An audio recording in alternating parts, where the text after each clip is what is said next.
Hello and welcome to Channels Book Club. I'm Olakunle Kasumo. We've been moving around lately, and right now I'm at Alliance Francaise. Reminds me of my 6 months French lessons. I mean, all I can speak when it comes to French, despite my 6 months of learning. It's bonjour, ça va bien, merci, and we parle français and all, just the basics, really. It's been a nice time here. Today, we want to go back a little bit to the passing away of the iconic Professor J.P. Clark. A few weeks back, we had an episode that was entirely dedicated to him. But friends and old schoolmates gathered together recently in Lagos to remember the iconic writer, poet, and dramatist. Enjoy this.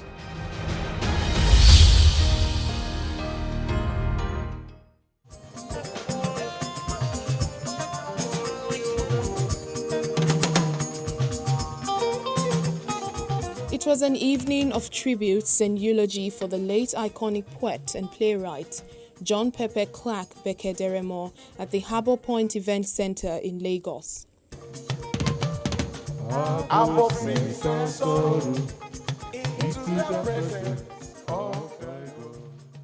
Members of the Government College Ughelli Old Boys Association were joined by the family of the deceased, dignitaries and writers to honour the literary giant. I want absolute quiet in this hall. Absolute quiet in this hall. 1 minute silence, slowly on the upstanding. The event commenced after a minute's silence in memory of J.P. Clark. I grew up with Professor J.P. Clark. Popular actor and performer Tunji Shotimiri gave a short performance in remembrance of Professor Clark. What I'm going to ask everyone to do for me is just to chorus. You can clap if you like, and you keep going. Sai korore wuru korore. That's the chorus. Sai korore wuru korore. Everybody loud. Sai korore wuru korore. On the beat. Boom, boom, boom. Sai korore wuru korore. Everybody sing along with me. I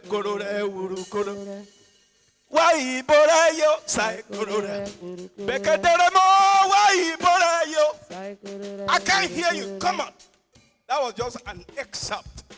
Close relatives, colleagues, old schoolmates and friends had great things to say about the legend. A forthright man who will tell the truth regardless of what it's going to cost him, even if it was to cost him his life. He was an intelligent man. He was brilliant. He enjoyed seeing brilliance in others. And I think I excited him when I argue with him. There is no pride about, oh, I am a professor, I am such an intellectual, I am such an icon. I will miss him so dearly. Nobel Prize winner Professor Wole Soyinka's tribute, titled Song of a Goat Pepper Soup, was read by a former Edo State Attorney General and Commissioner for Justice Charles Uwesuyi Edosonwam. JP never gave up. Check on the series of poems he published in The Guardian during his final years.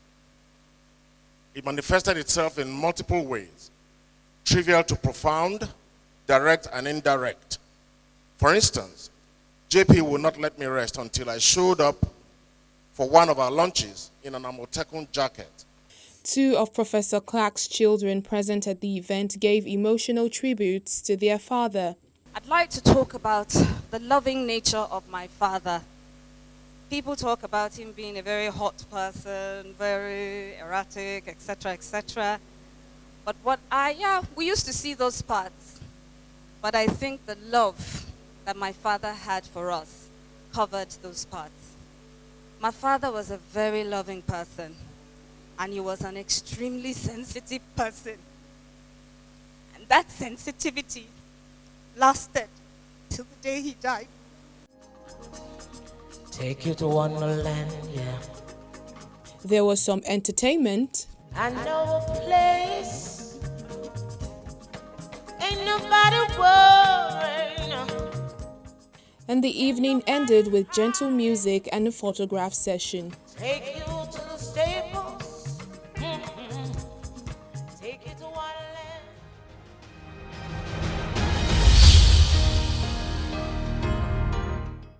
You would have observed that we have been going around lately. Last week we were at the Freedom Park, right at the heart of Lagos. And today we are at the African Artists Foundation. They are having an exhibition, and right behind me you can see some brilliant works by some young, artists.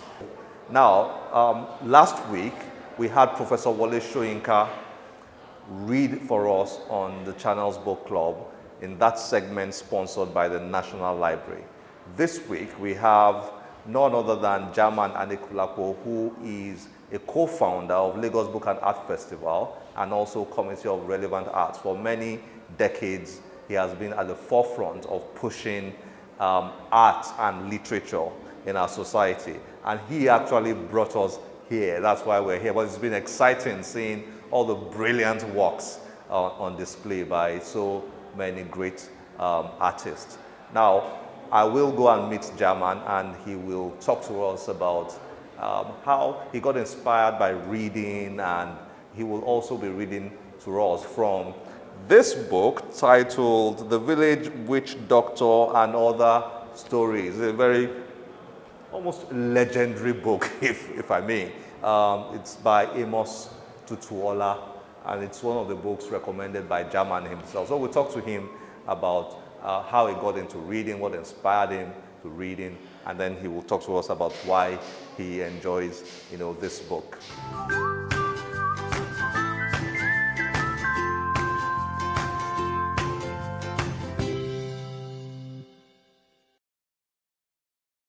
Nice to have you, German. Nice to be with you again. Thank you very much, Kule.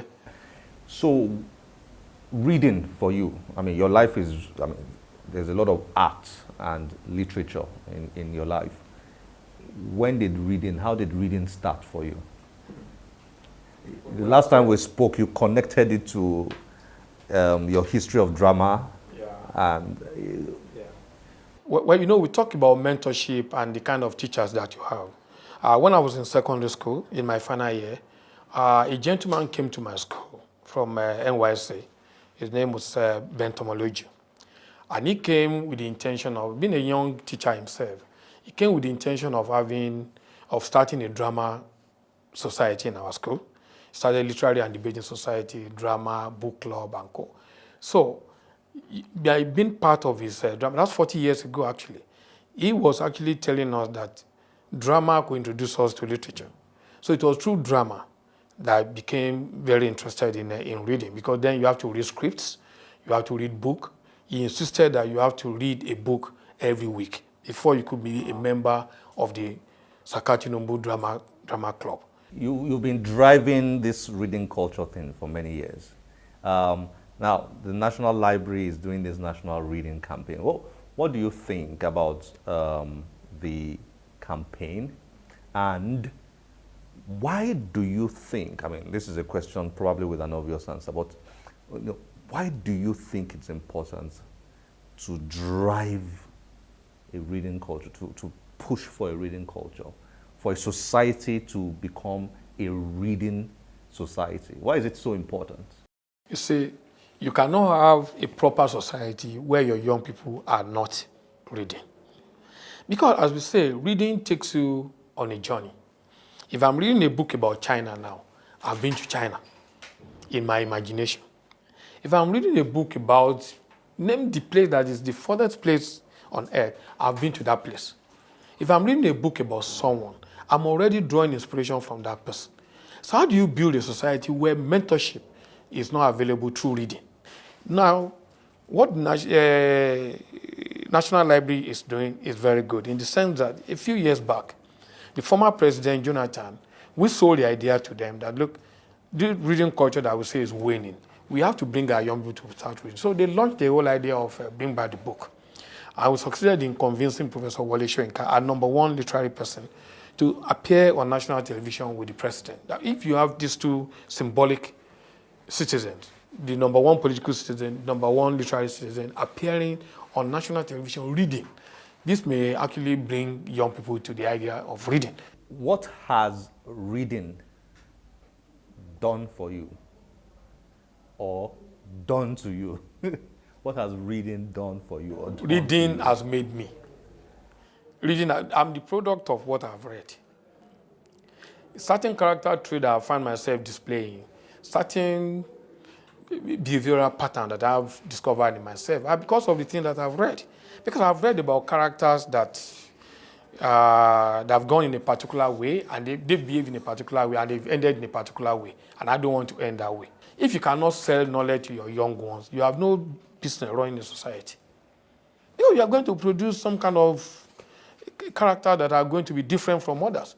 That's why I edit an online paper. We're publishing a story of why Nigerian undergraduates are so half-baked and so unproductive.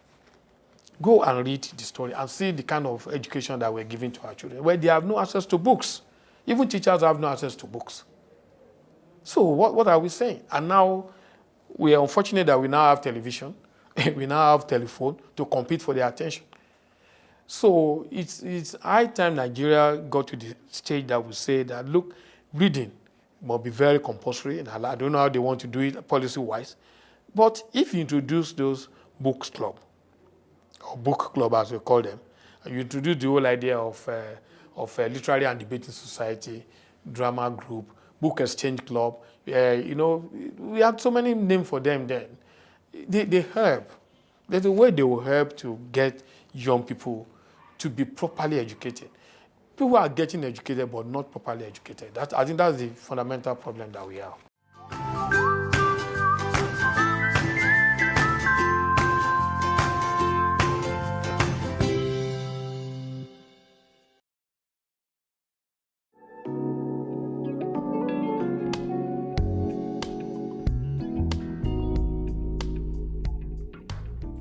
At last, a book that captures the story, career, ideas, and philosophies of advertising guru Biodun Shobanjo is out. Titled The Will to Succeed by Dotun Adekombi, this much-awaited biographical work chronicles the chairman of Troika Holdings. Veteran advertising practitioners, friends, captains of industry, and professionals gathered to witness the launch of the new biography.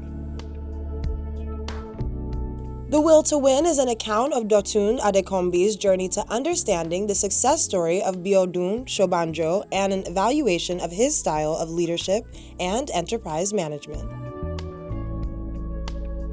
The foremost marketing communications practitioner and advertiser, Biodun Shobanjo, sat with his wife, Joyce Shobanjo, as the book was unveiled.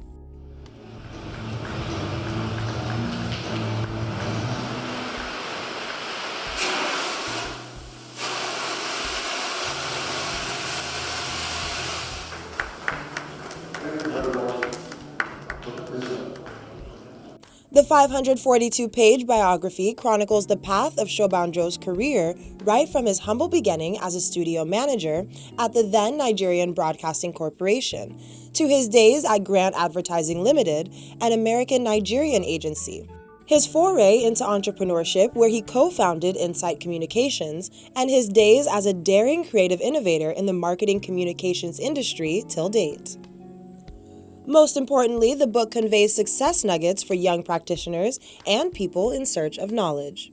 The subject of the biography is an interesting person himself. And when you talk about achievements, you talk about successes, it's very easy.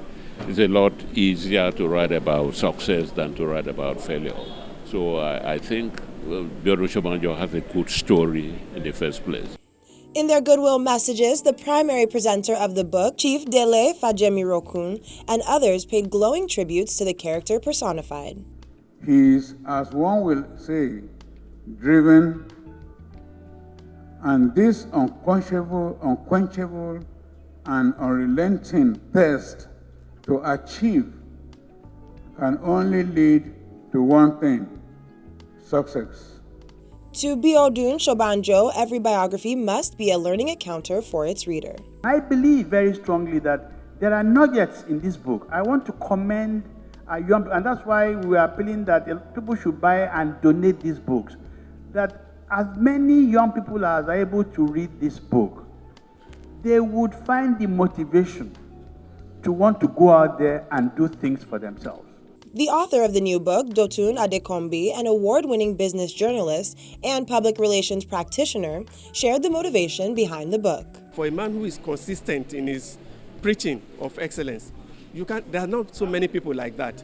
So what it then means is that you just have to follow him. So that was what brought all of this about. And that was my own motivation for wanting to know who this man is.